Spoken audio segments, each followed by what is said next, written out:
Alam mo yung pakiramdam na araw-araw kami dalang maskara.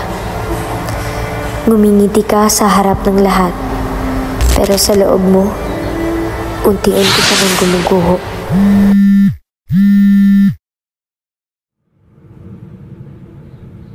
Oh, kumusta ka na? Okay ka lang ba dyan? Okay lang.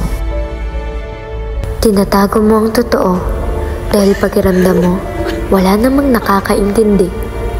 Kaya pinipili mong manahimik, pinipili mong magtago kahit ang bigat-bigat na.